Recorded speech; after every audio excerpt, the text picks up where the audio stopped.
At the sound of my scream, Lynn scuttled backwards out of my view, her hands and feet smacking the tile floor as she hurried out of the kitchen on all fours. I didn't run after her, or even yell after her. I just stood there, frozen in shock, wondering what fuck had possessed her to do that. It took me a little longer than I'd like to admit to go back upstairs, but I eventually did.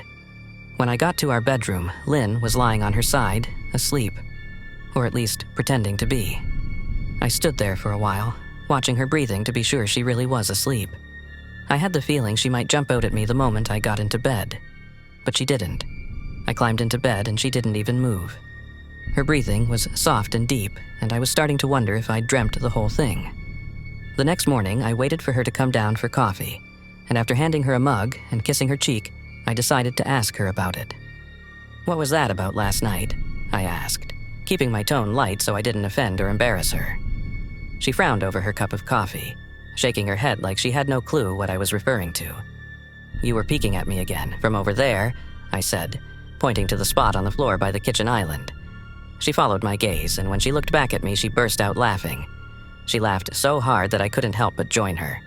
"You creep me the fuck out sometimes, you know that?" I said. She giggled and set her cup on the counter and wrapped her arms around my neck. "You creep me out all the time, so I guess we're even," she teased.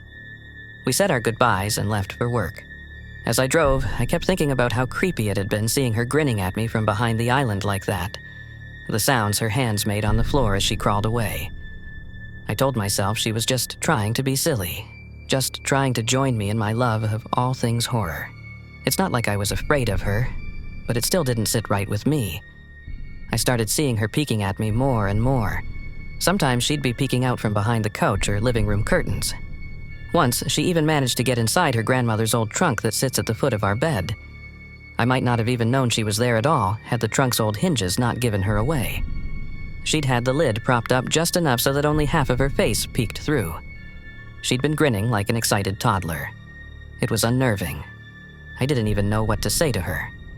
All I could do was stare. When I finally found my voice, I asked her why on earth was she doing this. She didn't answer, but she had slowly closed the lid, shutting herself inside the trunk. I just walked away, feeling disturbed.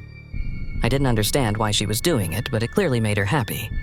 I just hoped she would tire of the game quickly. Lynn didn't peek at me for the next 2 weeks. I started to think she was done with her weird prank, and I was relieved. We were watching a show on Netflix one night, and I jokingly said that I hadn't seen her peeking at me lately, and that she must have given up on her spy game.